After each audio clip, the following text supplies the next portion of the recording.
평안들 하셨습니까? 우리 앞뒤 좌우로 한번 인사하겠습니다. 평안하셨습니까?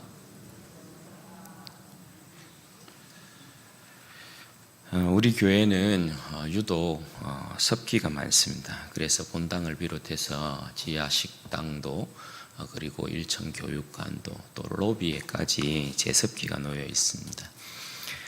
탁 트여 있는 로비에까지 제습기를 놓을 수밖에 없었던 이유는 그만큼 교회에 습기가 많고 또 습도가 높았기 때문에 그렇습니다. 로비의 제습기라 여러분 생각해 보자면 효율적인 측면에 있어서 굉장히 비효율적인 그런 모습이잖아요. 그럼에도 불구하고 로비에 제습기를 설치할 수밖에 없었던 이유는 비효율적인 면을 감수하고서라도 조금이나마 교회에 높은 이 습기를 제거하는 것이 필요하다라는 판단 때문에 그런 것이었습니다. 아시다시피 여러분 우리 교회에 습도가 높으면 뚜렷하게 나타나는 현상이 하나 있습니다. 그죠? 그게 뭡니까? 감당할 수 없는 곰팡이가 여기저기에서 막 피어난다라는 것입니다. 그리고 곰팡이 때문에 교회에 굉장히 쾌쾌한 냄새들이 많이 나죠. 그런데 여러분 제 기능을 하고 있는 제습기 덕분에 그나마 지금 이렇게 쾌적한 환경을 가지고 있는 것입니다. 여러분 만일 우리 교회에 제습기가 놓여져 있지 않다면 아마 진짜 우리 교회는 물 먹은 교회, 물을 한움큼 머금고 있어서 습기 그리고 습도 감당할 수 없는 그런 이제 모습이었을 것이에요. 여러분 이런 교회에 만약에 제습기가 여러분 제대로 작동을 하지 않는다거나 떨어진 기능을 하게 되면 여러분 어떻게 될까요? 여러분 한때 지하의 식당에 우리가 제습기를 설치하고 제습기의 그 습도 조절을 한 55%로 이렇게 설정했던 적이 있었어요. 55%를 설정해도 사실은 이렇게 넓은 공간에서 55% 정도면 굉장히 습도가 그나마 낮은 편이라고 할 수 있어요. 넓은 공간에는 습도 유지가 한 70% 정도 돼도 괜찮다 이렇게 이야기하더라고요. 그런데 우리 지하 식당이 이제 55%를 맞춰놨거든. 지하는 더 이제 습도가 높아서 그 정도를 맞춰놓고 있었는데 여러분 그때 일어난 일이 뭔 줄 압니까?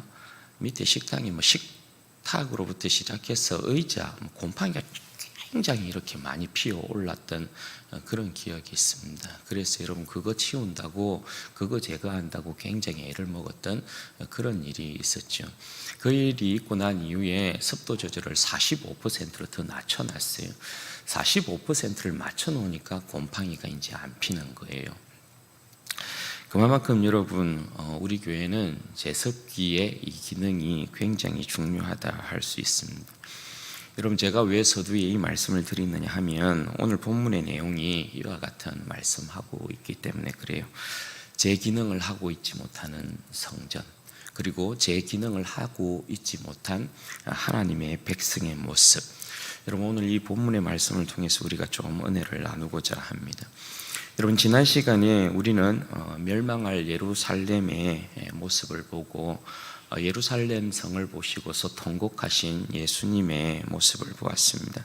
그 영광의 도성에 이르렀음에도 불구하고 그 도성의 찬란한 미래의 영광을 보시고 주님께서 기뻐하시고 웃으시는 모습이 아니었고 그 찬란한 도성이 로마에 의해 멸망할 모습을 주님께서 미리 보시고 목 놓아서 통곡하신 내용을 우리가 보았죠. 여러분 그 이유가 무엇이었습니까? 예루살렘이 여러분 왜 멸망할 수밖에 없는 그 모습을 보고 예수님께서 왜 우실 수밖에 없었습니까? 그건 다른 이유가 아니었죠. 예루살렘에 있는 백성들이 평화의 왕을 알아보지 못했어요.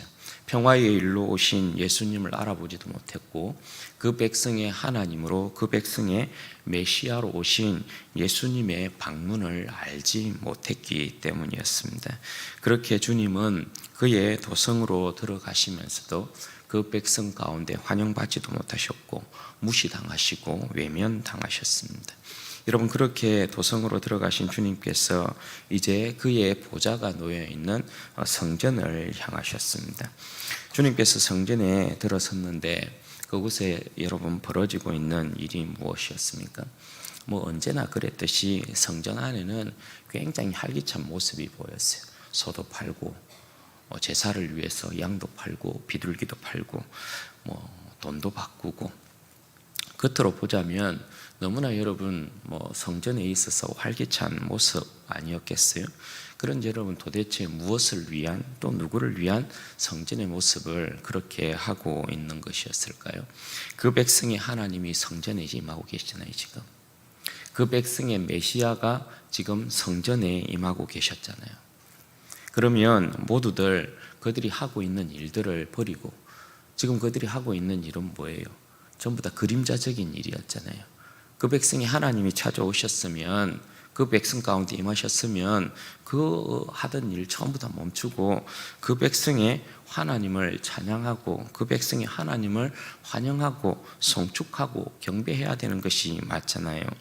그러나 하나님을 예배하는 일로 모인 자들이, 성전 제사를 위해서 모인 자들이 그 성전에 임하신 주님을 알아보지 못하고 있어요.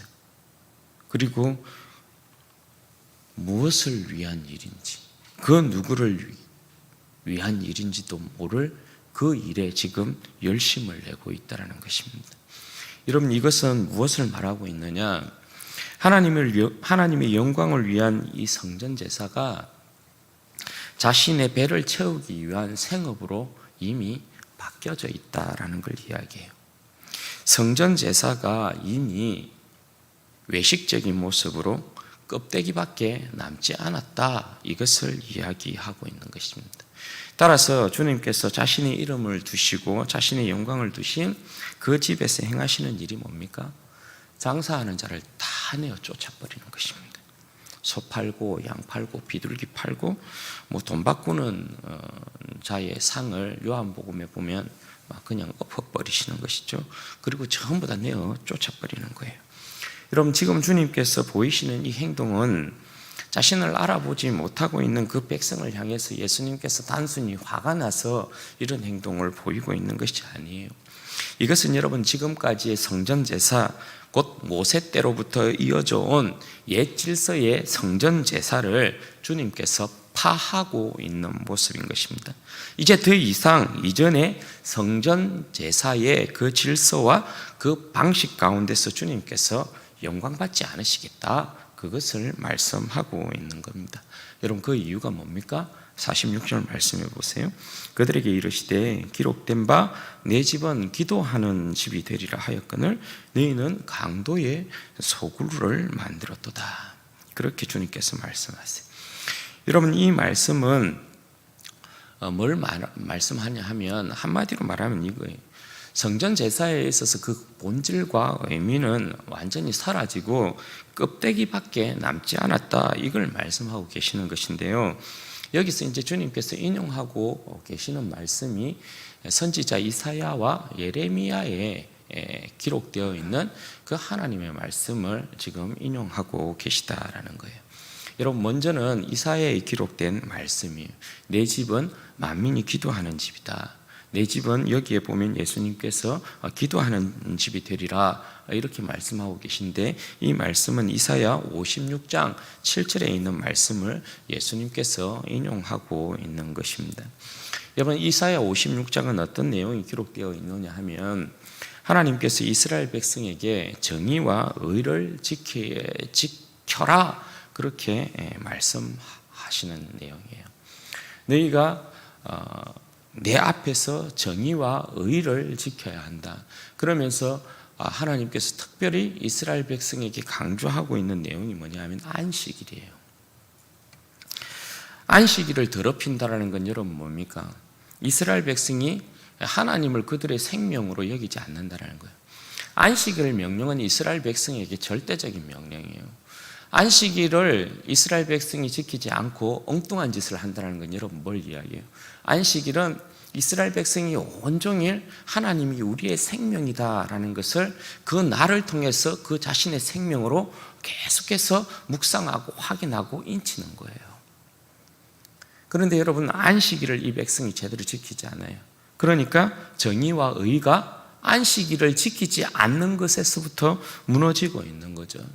특별히 여러분 거기에 보면 어떤 말씀이 기록되어져 있냐면 여호와와 연합한 이방인들, 그리고 그 시대에 저주받은 자라고 할 수 있는 고자들은 자녀를 생산하지 못하는 것이니까 대가 끊기는 거잖아요. 그 이름이 이스라엘에게서 없어지는 거예요. 그래서 고자는 영원히 저주받은 자예요.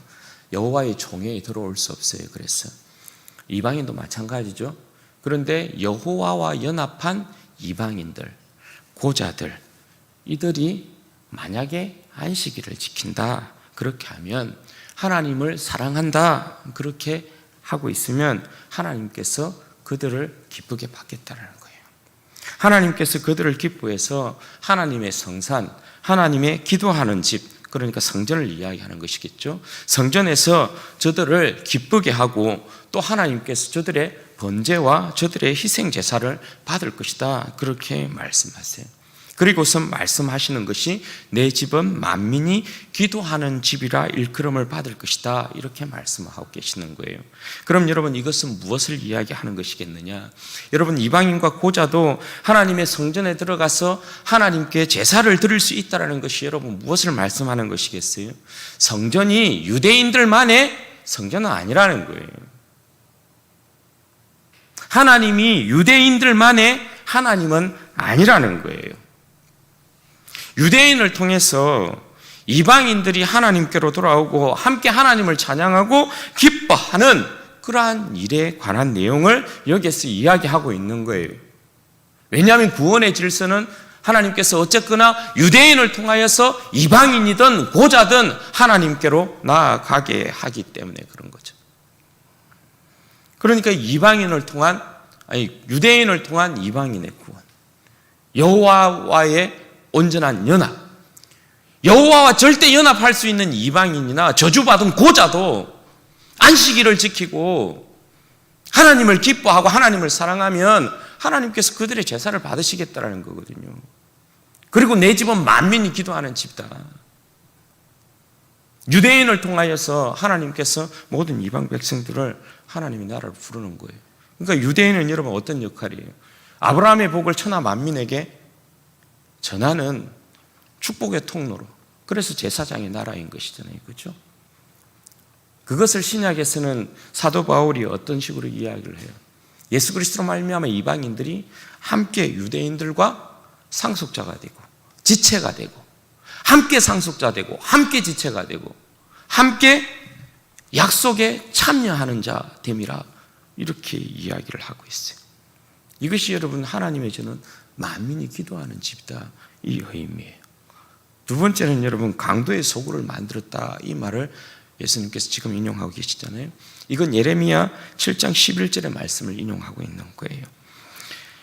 예레미야 7장에 있는 이 내용은 뭘 이야기하냐면 이스라엘 백성들의 악질적인 이율배반적인 모습, 그것을 지적하고 있어요.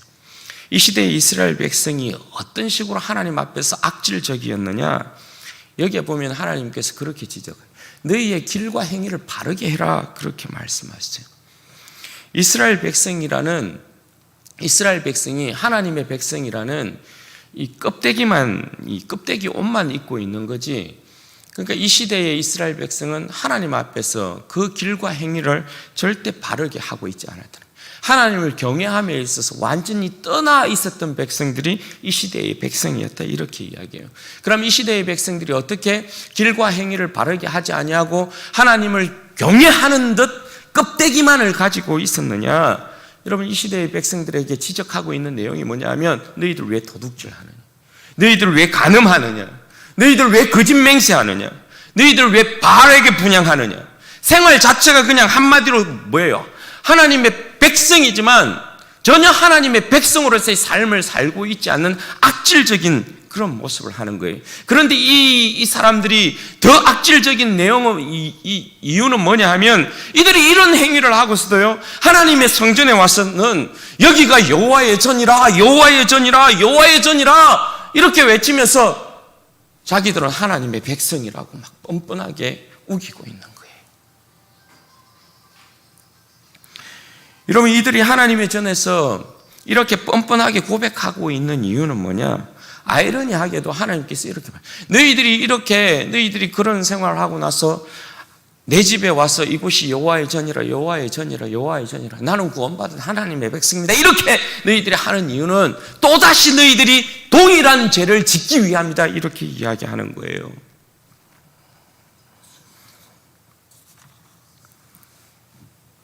이 이스라엘 백성들은, 예레미야 시대 때 이스라엘 백성들은 우리는 하나님의 백성이기 때문에 하나님께서 결단코 우리를 버리는 일은 없을 것이다, 이렇게 생각하고 있어요. 이걸 어디에서 확정해요? 하나님의 전에서 확정하는 거예요. 여러분, 하나님이 짓지 말라라는 그 죄를 밖에서 그냥 담대하게 지어요. 도둑질하고 간음하고요, 우상숭배하고요, 온갖 더러운 짓들을 밖에서 딱 다 저질러요. 그리고 여러분, 이 백성들이 하나님의 전에 딱 들어와.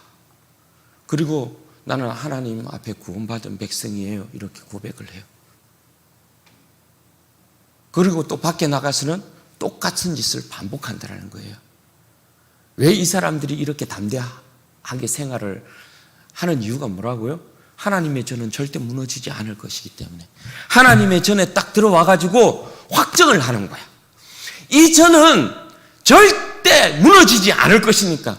하나님이, 왜냐하면 하나님은 온 세상의 만유의 주가 되시니까 하나님의 전은 절대 무너지지 않을 것이니까, 그리고 그 하나님께서 우리를 택하셨으니까 하나님의 전은 절대 무너질 일이 없고 우리는 구원받은 백성이므로 절대 우리가 구원받지 못할 일은 없을 거야, 그렇게 확정한다라는 거예요.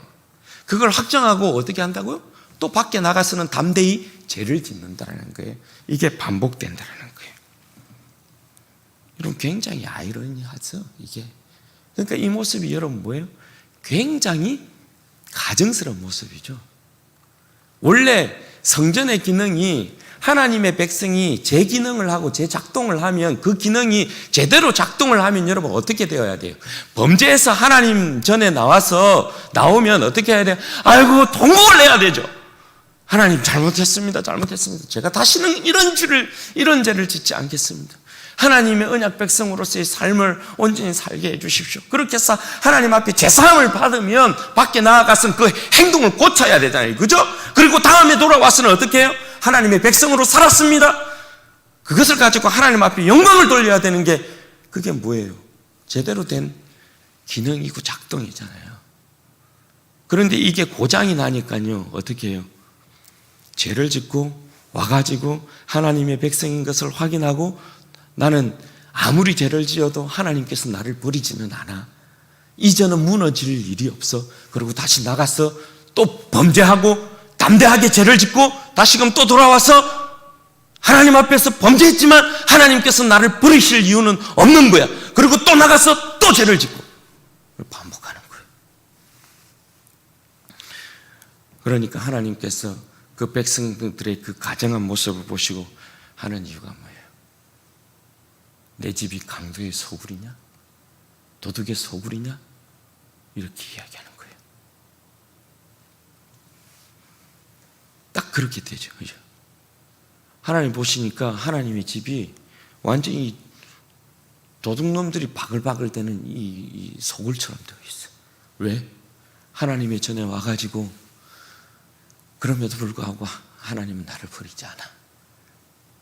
그렇게 담대함을 놓고 밖에 나가서 또 죄를 지으니까 하나님의 집이 이 도둑들의 완전히 소굴로 변해 있는 거예요.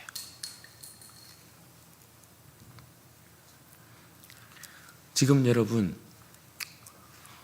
주님의 눈에 들어오고 있는 이스라엘 백성의 모습이 딱 이렇다는 거예요. 지금 여러분, 이스라엘 백성들이 막 제사를 위해서 장사를 하는 곳이 어디냐 하면, 성전 구조로 보면 이방인의 뜰이거든요. 여러분 아시겠지만 바깥들은 이방인의 성전 구조를 보면 성전이 있으면 바깥들이 있고 안들이 있어요. 그럼 바깥들은 전부 이방인의 뜰로 되어 있어요. 여기에서 소도 팔고 양도 팔고 돈도 바꾸고 그렇게 해요. 그것을 그렇게 바꾸어 가지고 안뜰로 들어오는 거예요. 안뜰로 들어오면 안뜰에는 여인의 뜰이 있고 그 다음에 제사장, 그 앞으로 더 나아가면 성전 앞으로 나아갈수록 제사장의 뜰이 있고 이래요. 그럼 여러분 이 이방인의 뜰은 왜 이방인의 뜰로 이렇게 만들어 놨을까요? 여기에서 소 팔고 양 팔고 비둘기 팔고 돈 바꾸고 좋아요. 그런데 여기 이방인의 뜰은 누구를 위한 뜰이에요? 이방인, 여호와를 경외하는 이방인들, 여호와를 경외하는 고자들, 감히 안뜰로 들어가지 못하는 이방인들은 안뜰로 들어가면 죽거든요. 그러니까 이방인은 이방인의 뜰에서 그나마 뭐예요? 하나님을 경외하는 자들이 그곳에서 하나님 앞에 경배하고 찬양 드리는 곳이에요. 그런데 이곳을 어떻게 만들어 놨어요? 이것을 이방인들과 원래 그림은 여러분 뭐겠어요? 유대인을 통한 이방인들이 하나님께로 돌아와서 함께 하나님을 예배하는 만민이 기도하는 집의 모습이 되어야 되잖아요. 그런데 여기를 장사하는 소굴로 이렇게 만들어 놓으니까 자신의 배를 위한 탐심과 탐욕을 채우기 위한 그냥 밥부러지들의 이 장사하는 소굴로 만들어 놓으니까 이방인들이 서서 하나님을 예배할 자리가 없는 거예요. 하나님께서 그리고 계신 완전한 아브라함의 복이 천하 만민에게 임하여서 온 인류가 하나님을 예배하게 되어지는 그 그림을 완전히 박살내놓고 있는 거예요. 오히려 여러분 이방인이고 고자고 할 것 없이 모든 백성이 하나님의 전 안에 모여가지고 하나님을 경배하고 찬양하고 그죠? 하나님을 기뻐하고 하나님의 나라를 이방인도 구하고 유대인도 구하고 그런 아름다운 만민이 기도하는 그러한 성전의 모습이 아니고 성전에서 일어나는 일이라고는 도둑질하고 속이고 빼앗고 장사하면서 서로 흥정하고 자신의 탐심과 탐욕을 채우는 그런 일들밖에 안 해요. 그리고 이스라엘 백성이 하는 여러분 그들이 가지고 있는 그 뻔뻔함이 뭐예요? 이 성전은 무너지지 않을 것이라는 거예요. 이 성전은 무너지지 아니할 것이고 우리는 구원받은 백성이니까 하나님께서 우리는 버리는 일은 없을 것이다. 그런 확신을 가지는 거예요. 여러분 성전이 제 기능을 하지 못하고요 하나님의 백성이 제 기능을 하지 못하면 남는 건 하나님 앞에서의 가증스러운 모습과 껍데기밖에 없어요. 여러분 한번 생각해 봐요. 이스라엘 백성에게 제사가 외식일 수 있어요? 이스라엘 백성에게 제사가 의식만 남아 있을 수 있어요? 여러분 하나님께서 살아계신데 어떻게 하나님 앞에 드리는 예사가 여러분 제사가 의식만 남을 수 있어요? 어떻게 여러분 그 제사가 외식이 될 수 있어요? 하나님이 살아계셔서 그 백성의 제사를 받으시는데 어떻게 여러분 성전의 제사가 제대로 작동이 되는데 언약 백성이 여러분 타락합니까? 어떻게 여러분 성전의 제사가 제 기능을 하고 있는데 언약의 백성이 여러분 이방인들에게 짓밟힐 수가 있어요? 성전의 기능이 제 작동을 하고 있고요 언약 백성이 제대로 된 삶을 살고 있으면 그와 같은 일은 하나님의 언약에 따라 절대 일어날 수 없어요. 그게 불가능하다고요.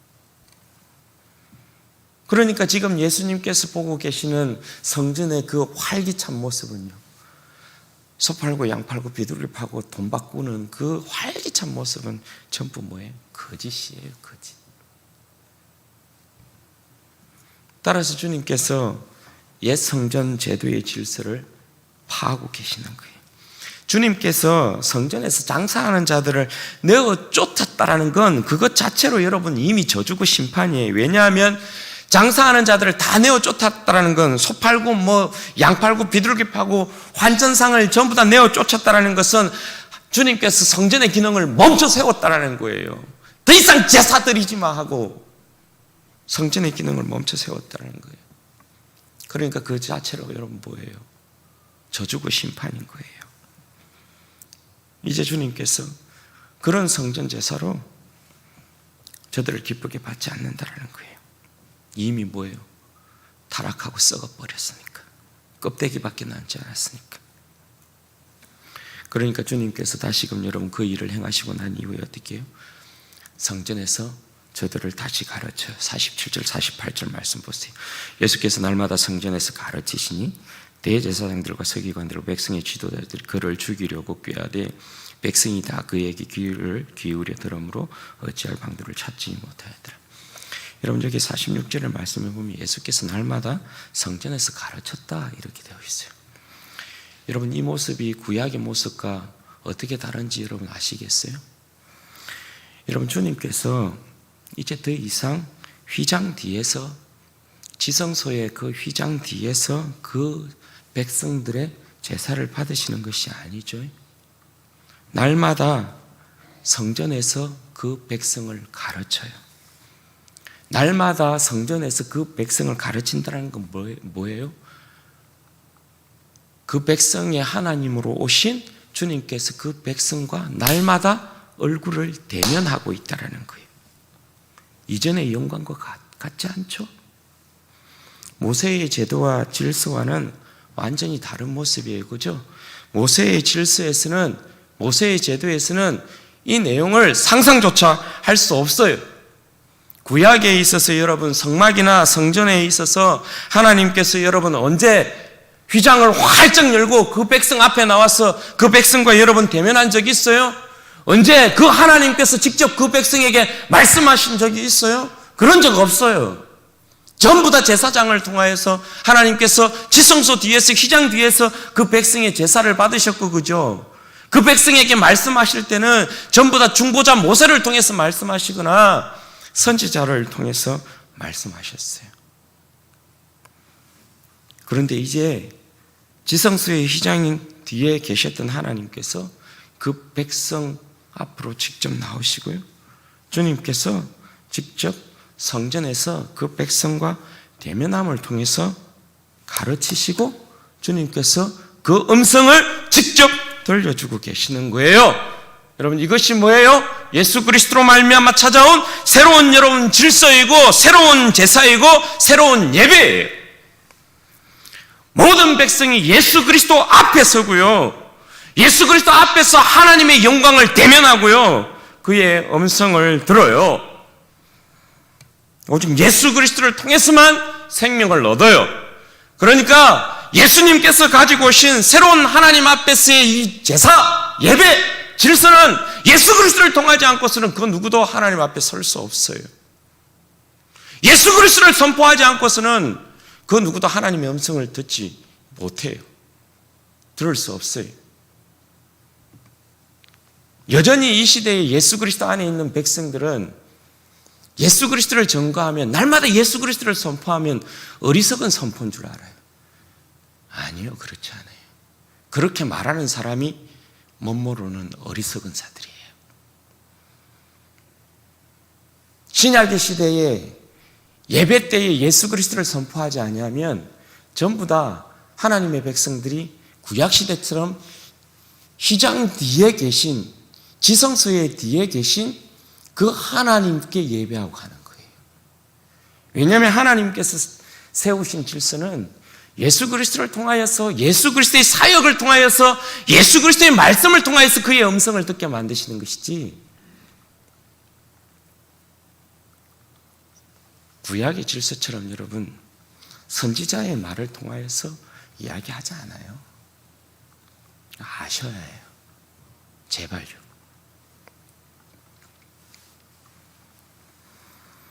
그런데 여러분 이 모습을 굉장히 싫어하는 사람이 있어요.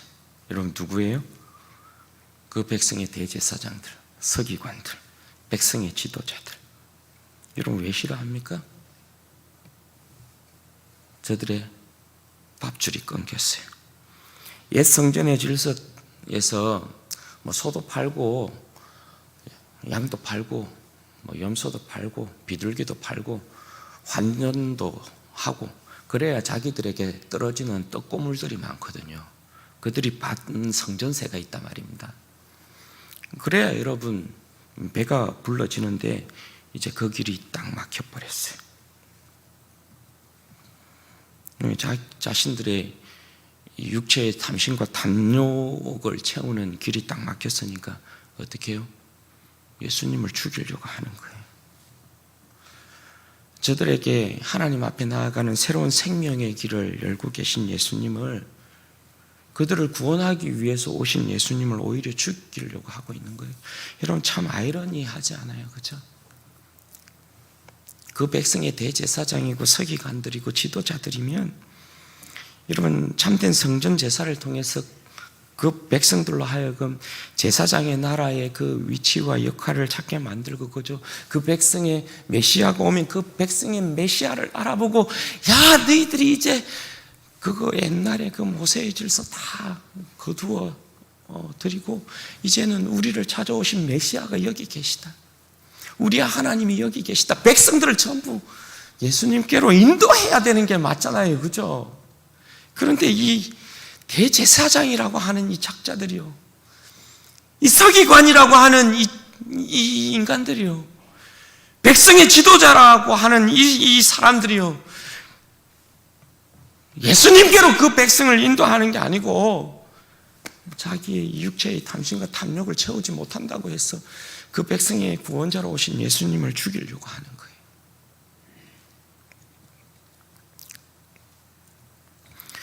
여러분 인간에게 있어서 탐심과 탐욕에 눈이 멀게 되면요, 인간들이 탐심과 탐욕에 눈이 멀게 되면 아무것도 보이는 게 없는 거예요. 여러분 하나님이 안 보이는데 뭐 사람이 보이겠어요? 아무도 안 보여요. 아무도. 그러니까 이들이 가지고 있는 직분과 직책, 그들이 행하는 모든 일들이 여러분 뭡니까? 거짓이고 껍데기밖에 없는 거예요. 그 백성을 살리기 위해서, 저들을 살리기 위해서 오신 예수님을 죽이려고 하고 있는 그 모습을 보면 알 수가 있는 거죠. 그런데 여러분 그들이 그렇게 할 수 없어요. 왜요? 백성들이 주님의 말씀에 귀를 기울이고 있었기 때문에 그래요. 백성들이 주님의 말씀에 귀를 기울이고 있었다는 건 당시엔 적어도 이 백성들이 예수님을 선지자로는 생각하고 있었다는 거거든요. 그러니까 이 대제사장들과 서기관들과 백성의 지도자들이 예수님을 죽이지 못해요. 왜? 민심은 두렵잖아요. 네. 그들이 선지자로, 최소한 선지자라고 믿고 있는 예수를 죽이면 민심이 그들을 내버려 두지 않을 것이기 때문에. 이것도 여러분 뭐예요? 자신의 배를 위한 거죠. 자기들이 살려고 예수님을 못 죽이는 것이니까. 오늘 여러분 내용이 그런 내용이에요. 사랑하는 여러분, 주님께서 우리를 구원하셔서 그의 성전 삼았어요. 그죠? 주님의 성전인 우리의 몸은 기도하는 집 맞습니까? 여러분 혹시 기도하는 우리의 집, 주님의 집, 강도의 소굴로 만들어 놓고 있지는 않습니까? 예수 그리스도를 통해 날마다 하나님의 영광을 대면하고 그분의 음성을 듣고 있는 것 맞습니까? 아니면 다시 구원받기 이전의 삶으로 돌아가서 여전히 여러분 안에는 소 팔고 양 팔고 비둘기 팔고 돈 바꾸고 환장사항들로 그냥 하나님을 예배해야 되는, 기도해야 되는 집임에도 불구하고 막 돗대기 시장을 만들어 놓고 있는 세상의 온갖 것들이 내 속에 들어와서 돛대기 시장을 만들어 놓고 있고, 자신의 정욕과 욕심과 탐심과 탐욕을 채우고 있는 그런 모습으로 만들어 놓고 있는 것은 아닙니까? 여러분, 오늘 주님께서 우리를 자신의 백성, 자신의 성전 삼으신 이유는요, 우리를 통해서 이방인들과 고자들, 소망이 없는 자들, 믿지 않는 자들을, 그들에게도 예수 그리스도의 생명의 복이 흘러가게 하기 위한 거죠. 그래서 사도 바울은 우리가 예수 그리스도 안에서 부름받은 이 모습을 여러분 어떻게 이야기해요? 복음의 영광스러운 제사장의 직분을 받았다, 그렇게 이야기하잖아요. 그죠? 그런 위치와 그런 여러분 내 삶의 의미에 있어서 나는 기도하는 집이 맞는가? 오늘 나는 제 기능을 하고 있는 것 맞는가? 혹시 여러분 고장나지는 않았습니까? 혹시 여러분 제 기능을 못하고 있는 것은 아닙니까? 목사면 뭐합니까? 장로면 뭐합니까? 집사면 뭐합니까? 권사면 뭐합니까? 기도하는 집으로서 작동 제대로 하고 있나 말이에요. 주님께서 여러분 우리를 얼마나 존귀히 여기셨는지, 목사로, 장로로, 권사로, 집사로, 복음의 제사장으로 우리를 불렀어요. 그죠? 제 기능하고 있느냐 말이에요. 제 기능. 제 기능 못하면요, 제 기능 못하면 부름받은 우리의 인생에, 우리 교회에 곰팡이가 이렇게 스물스물 피어오르기 시작해요. 우리의 인생에, 우리 교회에 곳곳에 쾌쾌한 냄새 나게 되어 있어요.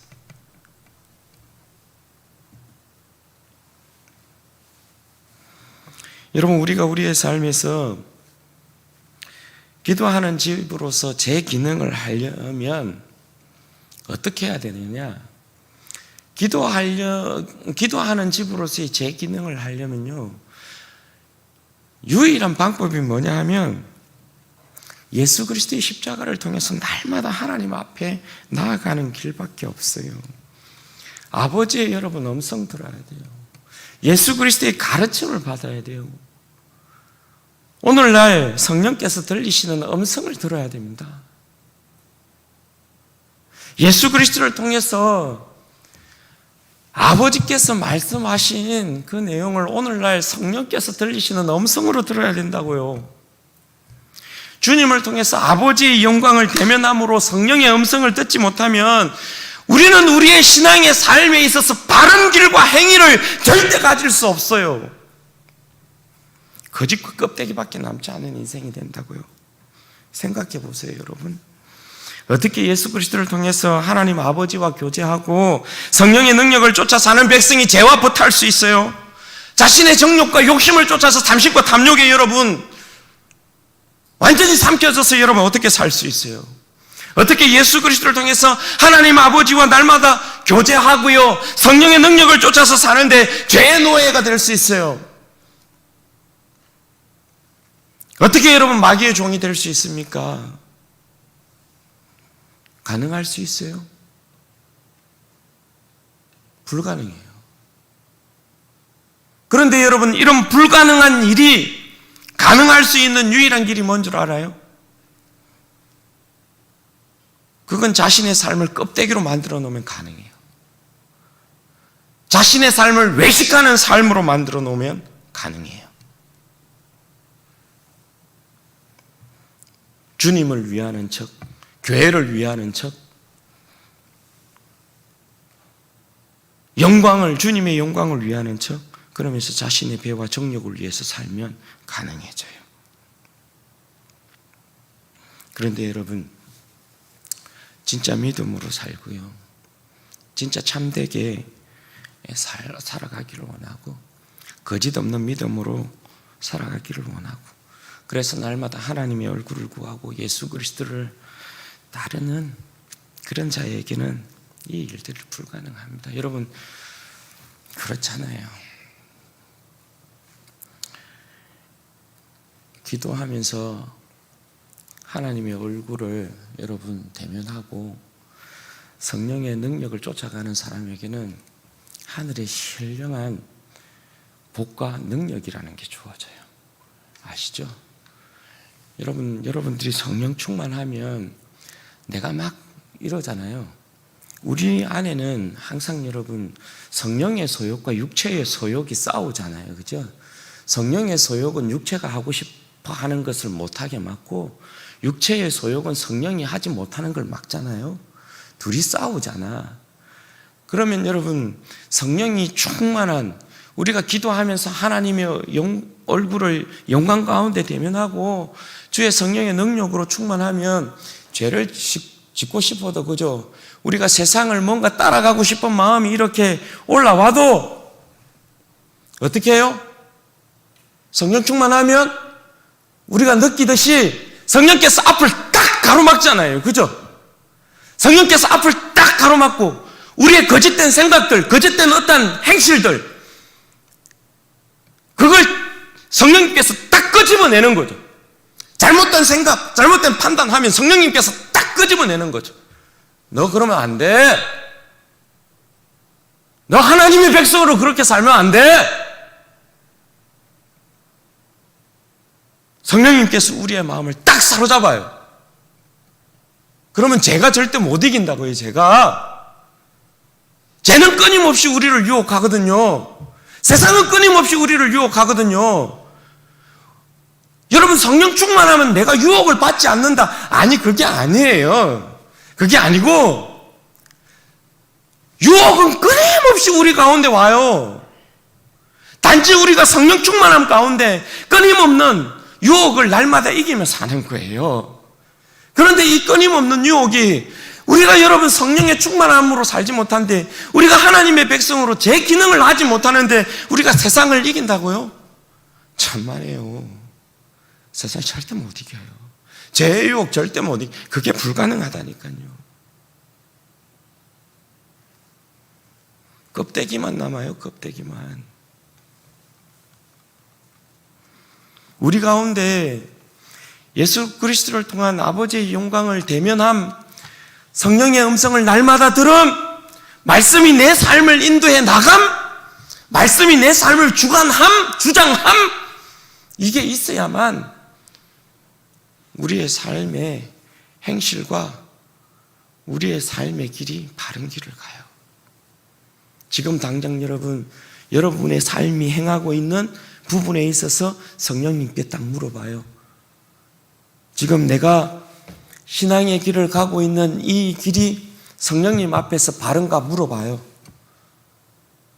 지금 내가 내 행실과 내 마음으로 내 형제 자매를 이렇게 대하고 저렇게 대하는 게 성령님 앞에서 바른가 한번 물어봐요.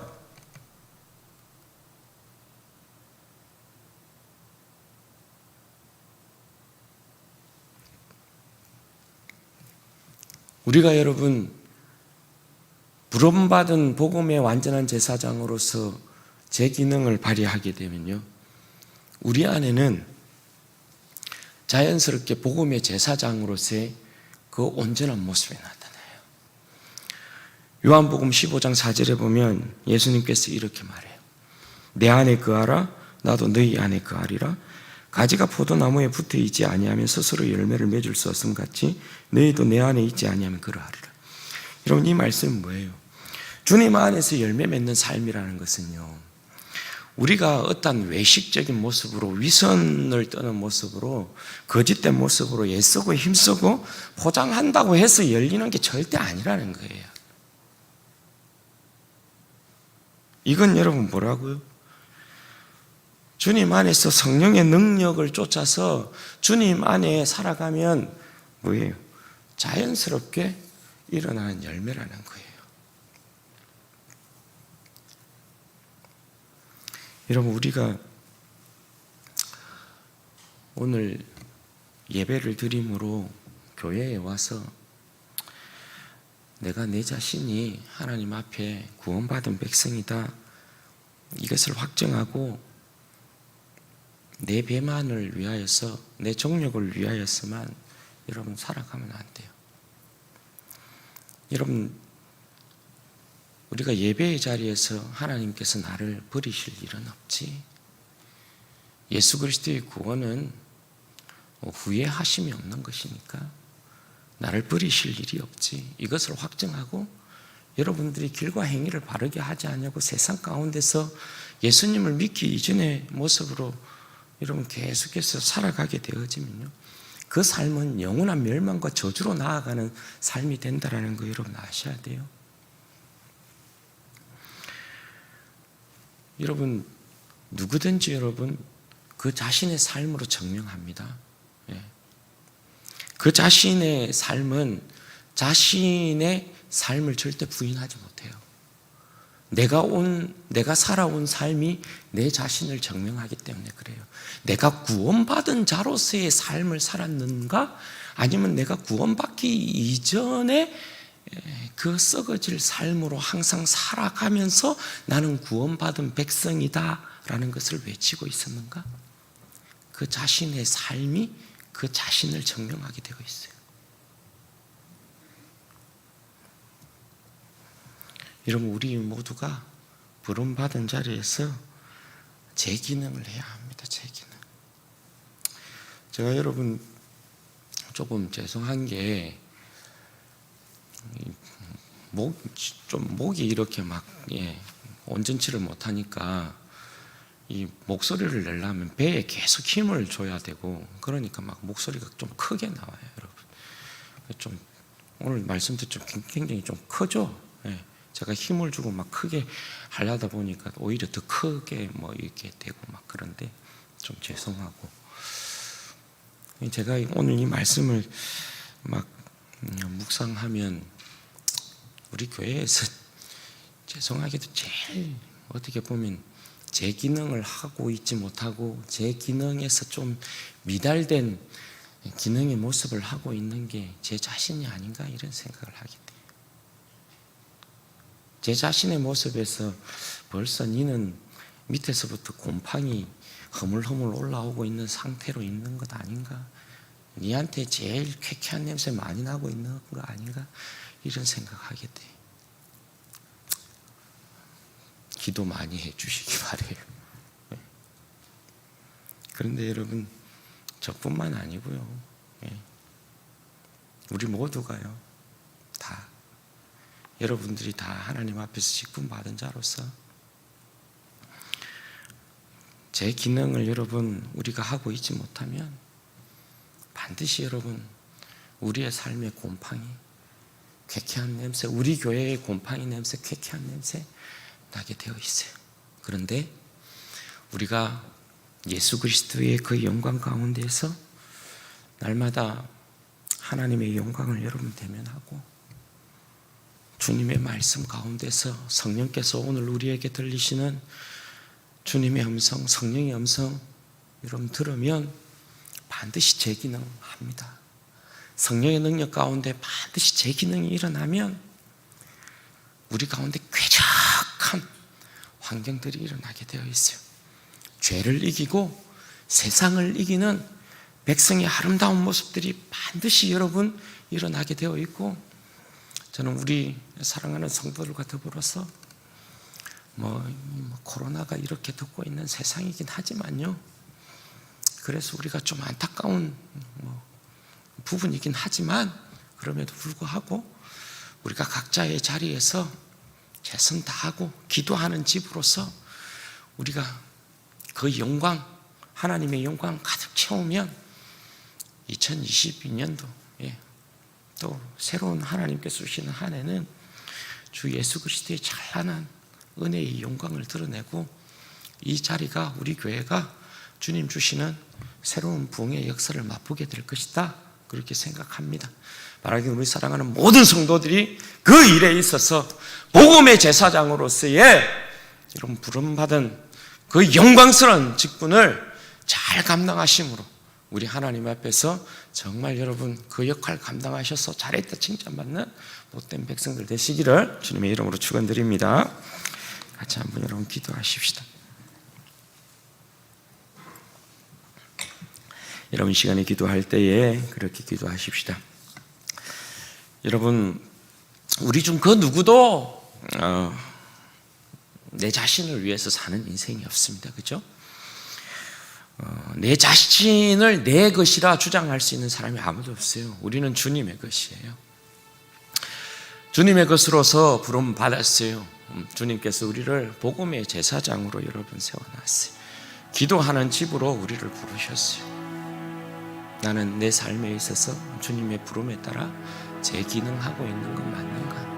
내 삶에 혹시 곰팡이 피어오르고 있는 건 아닌지, 쾌쾌한 냄새 내 삶에 나고 있는 것은 아닌지, 내 모습은 강도의 소구를 하고 있는 모습은 아닌지 한번 돌아보고, 하나님, 제가 날마다 예수 그리스도를 통하여서 하나님의 영광, 하나님의 그 얼굴을 날마다 대면하게 하여 주시고, 성령께서 날마다 들리시는 주님의 음성을, 오늘날 내게 말씀하시는 성령의 음성을 듣고 하나님의 말씀이, 주님의 말씀이, 성령님의 그 말씀이 나를 주관하는 역사 있게 하셔서 죄를 넉넉히 이기고 세상을 넉넉히 이기는 복음의 제사장, 믿음의 백성으로서의 온전한 모습으로 설 수 있도록 하나님, 저의 영혼을 붙들어 주옵소서. 은혜로 나의 영혼을 붙들어 주시고 성령 충만케 하여 주옵소서. 우리 주여 한번 부르짖고 기도하십시다. 주여